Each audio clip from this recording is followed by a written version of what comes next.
ये बेहतर होगा कि ज्योति सिंह से पूछा जाए। जब भी सुनने का कोशिश कर रहे थे ना कि वो क्या बोल रही है सुने हम सुन नहीं पा रहे थे क्योंकि उनका लिपस्टिक और उनका ब्रेसलेट हमको दिख जा रहा था। अंदरूनी बीमारी तो ज्योति सिंह ने नहीं कहा था, उन्होंने कहा था एक बीमारी है। और अच्छा किसी को खांसी सर कुछ भी आप कुछ भी अगला बोल सकता है ना, अंदरूनी बीमारी इसको टाइटल बनाया गया था, हम भी सुने थे उसको। किसी के बारे में बोलने के पहले उनको समझना चाहिए जी कि उनको पता करना चाहिए कि क्या है क्या नहीं है, दीपक सिंह क्या है क्या नहीं है। मुझे नहीं लगता है कि उनको पूरी जानकारी है, वो अपना फ्रस्ट्रेशन निकाल रहे हैं। इन दिनों ज्योति सिंह के बहुत सारे इंटरव्यूज हैं जो सोशल मीडिया पर हंगामा मचा रहे हैं और देखने वाली बात यह है कि ज्योति सिंह के ज्यादातर इंटरव्यू देशवा न्यूज चैनल पर दिए जाते हैं, जो कि बबीता मिश्रा उसे रिपोर्ट करती हैं और बबीता मिश्रा उनकी होस्ट होती हैं और साथ ही साथ ज्योति सिंह के कई सारे राज, कई सारे दर्द, कई सारे पल कैमरे के माध्यम से लोगों के सामने लाती हैं। अभी हाल फिलहाल एक इंटरव्यू काफी चर्चा में है जिसमें दीपक सिंह बहुत बड़े बड़े बयान दिए हैं। आपको बताते चले कि दीपक सिंह पवन सिंह के राइट हैंड माने जाते हैं। दीपक सिंह पवन सिंह के मैनेजर भी हैं, वो उनके सारे काम देखते हैं। साथ ही साथ दीपक सिंह पवन सिंह के करीबी दोस्त भी हैं। साथ ही साथ दीपक सिंह पवन सिंह के भाई के समान है। तो इस तरह से दीपक सिंह और पवन सिंह का रिश्ता है जो कि काफी ज्यादा अटूट है, काफी ज्यादा प्रिय है। इस तरह से उन लोगों के रिश्ते को अब टारगेट किया जा रहा है। मामला ये है कि बबीता मिश्रा इन दिनों ज्योति सिंह के साथ बहुत सारे इंटरव्यू कर रही हैं और वो दीपक सिंह पर बहुत सारे बयान दे रही हैं। उनका कहना है कि दीपक सिंह अगर चाहें तो पवन ज्योति का घर बस सकता है, लेकिन वही चाहते हैं इसीलिए उनका घर नहीं बसता। वो घर को तोड़ना चाहते हैं, वो कभी नहीं चाहते कि पवन सिंह का घर बसे। और ये बात सिर्फ वो भी नहीं, ज्योति सिंह ने भी कहा है कि उनके जो साथ रहने वाले लोग हैं वो लोग ही उनके बर्बादी के कारण बनेंगे। वो लोग ही नहीं चाहते कि पवन सिंह का घर बसे। तो इस तरह से जो भी बयानबाजी हो रही है मीडिया में, उस पर अब दीपक सिंह ने एक इंटरव्यू के माध्यम से बयान दिया है। आइए सुनते हैं कि दीपक सिंह ने इस मामले पर क्या कुछ कहा। अब हमको बहुत सारा लिंक आया, तो लिंक देखने के लिए आपके बारे में ऐसे बोली है, तो हम जब भी सुनने का कोशिश कर रहे थे ना कि वो क्या बोल रही है सुने हम सुन नहीं पा रहे थे क्योंकि उनका लिपस्टिक और उनका ब्रेसलेट हमको दिख जा रहा था। मेरा पूरा ध्यान जो है ना उस लिपस्टिक और उस ब्रेसलेट पे चला जा रहा था। अब हम पूरी तरह से सुन नहीं पाए। आप लोगों ने बताया कैसा ऐसा बोली हैं कि रोडपति उनको ये चीज़ आप लोग अच्छी तरह से जानते हैं जो हमसे मिलते हैं। मुझे लगता है कि हम जन्म लिए उसी दिन से अच्छे फैमिली से हैं और अच्छे ये है, तो उनको पता करना चाहिए कि दीपक जी क्या हैं क्या नहीं थे। बोलने थी जो फ्रस्ट्रेशन उनको पवन जी से मिलना था, नहीं मिल पाए किसी कारणवश। तो सुना आपने दीपक सिंह ने क्या कहा। वीडियो में दीपक सिंह ने बबीता मिश्रा पर बात की है और वो कहते हुए नजर आए हैं कि मैं कुछ सुन ही नहीं पाया क्योंकि मेरा ध्यान उनके लिपस्टिक और ब्रेसलेट पर चला गया था। जैसे कि आप सब जानते हैं, कोई भी ब्रेसलेट, बिंदी या कोई भी इस तरह का सामान एक औरत का श्रृंगार होता है और एक औरत हमेशा करती है। तो इसमें कुछ गलत नहीं है जो बबीता मिश्रा ने किया, लिपस्टिक लगाई थी, ब्रेसलेट पहनी थी, इंटरव्यू ले रही थी, तो इसमें कुछ गलत नहीं है। लेकिन हाँ, दीपक सिंह ने कहा है कि उनका सारा ध्यान उनके लिपस्टिक और ब्रेसलेट पर था, उनका केंद्र बिंदु ही वही था। कहने का मतलब है कि दीपक सिंह कहना चाह रहे थे कि मीडिया में जो भी बयानबाजी वो कर रही हैं, ज्योति सिंह का इंटरव्यू ले रही हैं, तो इतना तैयार होकर ले रही हैं कि लोगों का सारा फोकस उन पर हो। वो ज्योति सिंह को एक मोहरा बनाई हैं और अपने फायदे के लिए उनका इस्तेमाल कर रही हैं। और मेरा ध्यान तो सिर्फ उनके लिपस्टिक और ब्रेसलेट पर ही था। मुझे तो पूरा मामला समझ में ही नहीं आया क्योंकि मैं वहां से ध्यान हटा ही नहीं पाया। इसके बाद वीडियो में आगे दीपक सिंह ने कहा है कि अगर वो नहीं जानती कि मैं कौन हूँ, वो बार बार मेरे खिलाफ बयान दे रही हैं, तो एक बार वो मेरा हिस्ट्री चेक कर ले, उनको खुद ही समझ में आ जाएगा कि मैं कौन हूँ, कैसे बैकग्राउंड से बिलोंग करता हूँ। तो इस तरह की चीजें दीपक सिंह ने हाल फिलहाल अपने इंटरव्यू में रिपोर्टर बबीता मिश्रा के लिए बोली है। आगे सुनिए दीपक सिंह ने क्या कुछ कहा। आप लोग जानते हैं ना कि हम क्या हैं, पूरी जो दुनिया है वो जानता है ना। और ये बेहतर होगा ना, आप सबसे हम रिक्वेस्ट करते हैं कि ये बेहतर होगा कि ज्योति सिंह से पूछा जाए, जो पवन जी की पत्नी है अभी फिलहाल, कि क्या दीपक जी क्या है, कैसे हैं, मतलब क्या ऐसा काम किए हैं, नहीं किए हैं, या घर खरीद लिए हैं, या क्या कर लिए हैं, या किस फैमिली से बिलोंग करते हैं।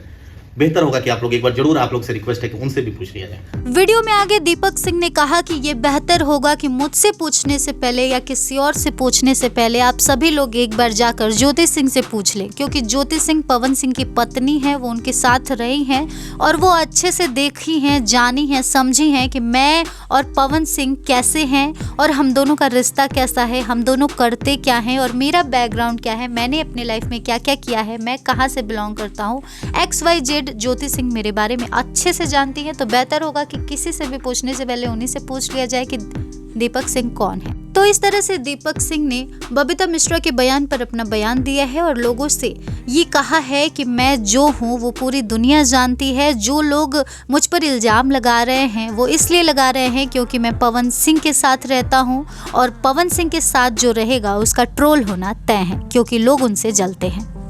आगे वीडियो में सुनिए कि दीपक सिंह ने क्या कुछ कहा। अच्छा, उल्टा बोलने से पवन जी को क्या फर्क पड़ जाएगा? पहले 18 घंटा का 10 घंटा काम करते थे, उल्टा बोले 15 किए, और उल्टा बोले था 20 घंटा अगला काम कर रहा है। क्या फर्क पड़ा? पूरी टीम काम पे फोकस करे।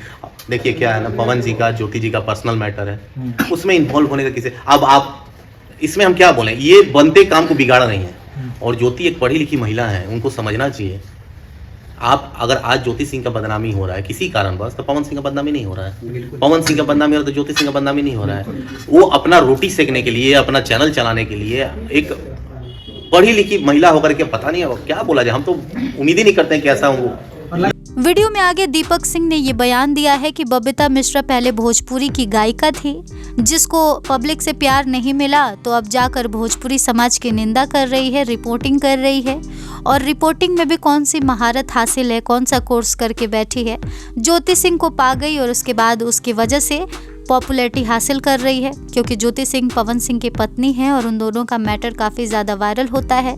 लोग जानना चाहते हैं कि पवन सिंह की ज़िंदगी में क्या चल रहा है, तो बस इसी बात का फ़ायदा उठाकर वो रोटी सेकने का काम कर रही है।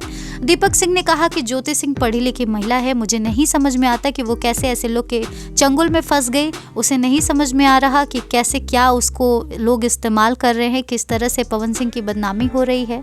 दीपक सिंह ने साफ कर दिया कि अगर ज्योति सिंह का आज अपमान हो रहा है, उनका बदनामी हो रहा है, तो पवन सिंह का भी हो रहा है, और अगर पवन सिंह का हो रहा है तो ज्योति सिंह का भी हो रहा है, क्योंकि दोनों एक दूसरे से जुड़े हुए हैं। तलाक का मामला है, धीरे धीरे सॉर्ट आउट हो जाएगा, कोई दुनिया में पहला तलाक नहीं हो रहा है, लेकिन बात का बतंगड़ बनाने का काम ये मीडिया कर रही है। और ज्योति सिंह भी पढ़ी लिखी होकर इन लोग का साथ दे रही हैं। मुझे समझ में नहीं आता, मुझे विश्वास ही नहीं होता कि वो इस तरह की चीज़ों में इन्वॉल्व हो सकती हैं। तो इस तरह से दीपक सिंह ने बड़ा खुलासा किया है और ये बताया है कि जो भी चीजें चल रही है वो किस हद तक गलत है। आगे सुनिए दीपक सिंह ने क्या कुछ कहा। हम चाहते हैं कि वायरल करें, वायरल हो करें को क्या बात, पवन सिंह साहब को क्यों मिलना है, क्या है आप? दीपक सिंह से जब मीडिया वालों ने ये सवाल किया कि आखिरकार बबीता मिश्रा आपके पीछे हाथ धो के क्यों पड़ी हैं, क्यों आपको बदनाम करने में लगी हुई हैं, इस पर दीपक सिंह ने जवाब दिया कि वो इसलिए मेरे पीछे पड़ी हैं क्योंकि वो मुझे कई बार फ़ोन की थी, मैसेज की थी कि मेरा पवन सिंह से इंटरव्यू करा दीजिए। और पवन सिंह ऐसे हैं जो सबसे बात नहीं करते और इंटरव्यू तो ज़्यादातर नहीं देते हैं, वो बहुत रेयरली ही इंटरव्यू देते हैं, तो इसलिए वो अपने बिजी शेड्यूल के कारण वक्त नहीं दे पाए, चीज़ें हो गई, बोल दिया गया कि नहीं, तो उसी का फ्रस्ट्रेशन उतारने के लिए ये सब बयानबाजी कर रही हैं। साथ ही साथ सुनने में आया था कि ये बोली कि अगर इंटरव्यू नहीं दे रहे हैं, 10 दिन में इंटरव्यू नहीं दिए, रिप्लाई नहीं दिए, तो मैं इनके पोल खोलूंगी, बहुत कुछ प्रूफ करूंगी। इसी पर दीपक सिंह कहते हैं कि प्रूफ करिए, हम लोग इंतज़ार कर रहे हैं कि आप कब प्रूफ करेंगे, हम लोग को बेसब्री से इंतज़ार है आपके सबूत का, आप प्रूफ करिए। दीपक सिंह ने कहा कि ये एक फ्रस्ट्रेशन है पवन सिंह से न मिल पाने का और कोई बात नहीं है। इस तरह से दीपक सिंह ने और भी बड़े खुलासे किए हैं। आइए सुनते हैं उन्होंने क्या कुछ कहा है। कोई भी दुनिया में कोई भी आ जाए, हम लोग को कुछ देर के लिए अलग कर सकता है, लेकिन दिल से हम लोग को अलग नहीं कर सकता है। दोनों का दिल एक ही है और एक ही में प्राण बसता है, और कितना भी बुरे आदमी हो जाए, एक दूसरे से हम लोग अलग नहीं हो सकते हैं। आप लोग लाख चाह करके भी अलग करना चाहें, ये रिकॉर्डिंग वो रिकॉर्डिंग ये हो, मुझे नहीं लगता है कि हम लोग को सेहत को कोई फर्क पड़े, हम लोग अपना काम कर रहे हैं। अच्छा, तो वीडियो में आगे दीपक सिंह ने कहा कि चाहे दुनिया तबाह हो जाए, मैं मर जाऊं या जो कुछ भी हो जाए, लेकिन हम और पवन सिंह अलग नहीं हो सकते। हमारा रिश्ता खून के रिश्ते से भी बढ़कर है, हम दोनों भाई से भी बढ़कर हैं। पहले दोस्त थे, फिर बिजनेस पार्टनर बने और अब तो हमारा रिश्ता ऐसा हो गया है, इतना अटूट हो गया है कि वो मरते दम तक नहीं छूटेगा। ये जन्मों जन्मांतर का रिश्ता है। तो बबीता मिश्रा अगर ये कोशिश कर रही हैं कि हम दोनों में फूट डाल दें इस तरह की बातें और विवादित बयान देकर, तो ऐसा होने से रहा। चाहे कुछ भी कोई बोल ले, लेकिन हमारा रिश्ता जन्मों जन्मांतर का है और वो टूटेगा नहीं। तो इस तरह से हाल फिलहाल के इंटरव्यू में दीपक सिंह ने पूरा बयान दिया है और इस बयान में बबीता मिश्रा, ज्योति सिंह और पवन सिंह को लेकर उन्होंने जो भी चीज़ें आजकल हो रही है उस पर अपना राय रखा है और साथ ही साथ सच्चाई बताई है कि पवन सिंह को इन सब से कोई फर्क नहीं पड़ता। वो लगातार काम कर रहे हैं, पहले 20 घंटे करते थे, अब 36 घंटे कर रहे हैं। वो अपने काम से पीछे नहीं हटते, लोग उन्हें क्या कह रहे हैं उससे उनको कोई मतलब नहीं है और वो लगातार भोजपुरी समाज के लिए, अपने लोगों के लिए वो निरंतर काम कर रहे हैं। उन्हें अच्छा काम करके देने के लिए प्रयास कर रहे हैं और हम उनका निरंतर इसमें सहयोग कर रहे हैं और ट्रोल हो रहे हैं तो हमें भी इससे फ़र्क नहीं पड़ता। अच्छे इंसान के साथ रहने पर हर कोई बदनाम तो होता ही है, जिसका नाम होता है उसका बदनाम होना तय है। तो इस तरह से दीपक सिंह ने अपने हाल फिलहाल के इंटरव्यू में बयान दिया है। वेल, आपको इस पर क्या कहना है, आपको इस पर क्या लगता है, कमेंट सेक्शन में ज़रूर बताएं और इस तरह के तमाम खबरों से जुड़े रहने के लिए करारा न्यूज़ डे एंड नाइट को सब्सक्राइब करना ना भूलें।